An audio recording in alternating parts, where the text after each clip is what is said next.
Selamat pagi, Ibu. Pagi Suster. Baik, sebelumnya perkenalkan saya perawat Dwi Karni. Di sini saya akan melakukan penyuluhan tentang KB kepada Ibu. Apakah Ibu bersedia? Baik, sebelumnya kalau boleh tahu nama Ibu siapa? Saya dengan Ibu Grace, Umur Ibu? 25 tahun. Apakah sebelumnya Ibu sudah punya anak? Sudah Suster. Kalau boleh tahu anak Ibu ada berapa ya?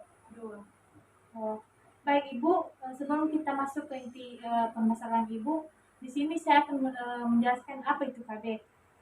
Di sini KB adalah keluarga berencana, yaitu di mana usaha untuk mengatur jumlah dan jarak antara kelahiran anak, guna meningkatkan kesehatan dan kesejahteraan keluarga. Apa saja manfaatnya? Yang pertama itu ada menghindari kehamilan berisiko tinggi, kemudian menurunkan angka kematian ibu dan bayi. Setelah itu meringankan beban ekonomi keluarga serta membentuk keluarga bahagia dan sejahtera.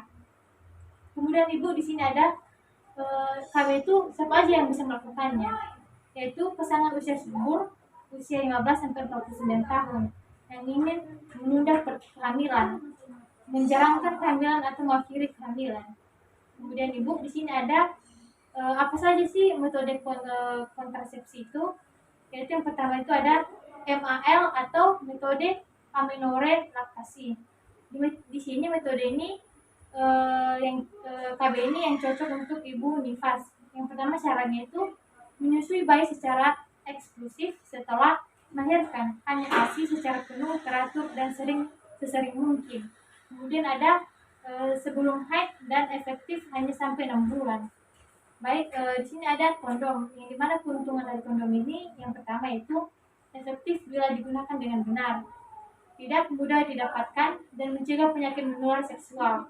Adapun keterbatasan dari kondom tersebut, yang pertama yaitu efektivitas tidak terlalu tinggi, kemudian agak mengganggu hubungan seksual dan bisa terjadi alergi bahan dasar kondom.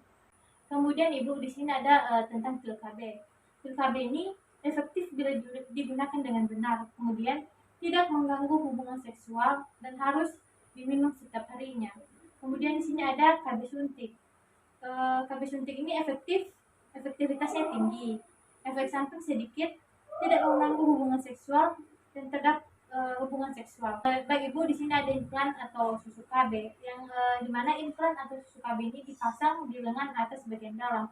Ada yang berisi 2 batang dan ada 1 batang. Efektif implan atau susu KB ini hanya selama 3 tahun ibu.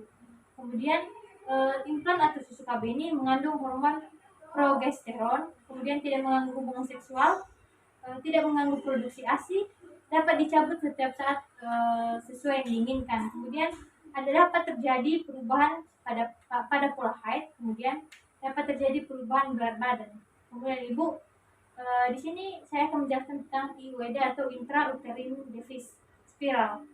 Spiral ditanam di dalam rahim untuk mencegah pertemuan sel telur dengan sperma, di mana efektivitasnya tinggi. Kemudian jangka panjang 8 sampai 10 tahun. Setelah itu tidak mengganggu produksi ASI, tidak mengganggu hubungan seksual, tidak mempengaruhi berat badan serta haid bisa lebih banyak. Kemudian kita lanjut ibu. Di sini ada kontrasepsi mantap atau steril. Khusus digunakan untuk pasangan suami istri yang benar-benar tidak menginginkan tambahan anak lagi, atau mungkin ibu ingin berhenti karena anak terlalu banyak atau cukup. Yang pertama itu dilakukan dengan cara pembedahan atau bisa bius lokal. Kemudian harus dilakukan oleh dokter terlatih, sangat efektif dan bersifat permanen. Kemudian tidak ada efek samping, tidak ada perubahan fungsi seksual, seperti contohnya metode operatif wanita atau MOW, kemudian metode operatif pria atau MOP. Baik ibu, setelah saya menjelaskan pasti timbul rasa bertanya ibu, kapan harus ber-KB? Ber-KB itu 6 minggu setelah melahirkan, dalam 7 hari saat haid, setiap saat jika tidak hamil. Baik ibu, demikian penyuluhan tentang KB yang saya berikan kepada ibu. Baik ibu, kita masuk ke inti permasalahan ibu. Di mana permasalahan ibu tadi, ibu ingin mengatur jangka kelahiran ibu. Di sini ibu, saya akan menyarankan ibu menggunakan metode IUD atau intrauterine device viral.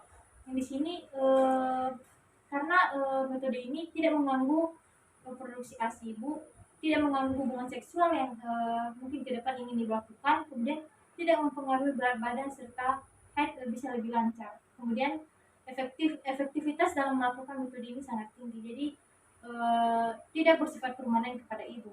Bapak Ibu mungkin demikian yang bisa saya sampaikan kepada Ibu. Bapak Ibu, apakah di sini Ibunya bertanya? Sudah cukup jelas, Ustaz. Karena penyuluhan telah saya lakukan kepada Ibu, saya berharap Ibu dapat mengerti tentang penyuluhan yang saya sampaikan, dan jika ada kata-kata yang salah kepada Ibu, yang telah saya berikan kepada Ibu, mohon dimaklumi ya Ibu. Bapak Ibu, demikian saya undur diri. Terima kasih. Terima kasih, Ustaz.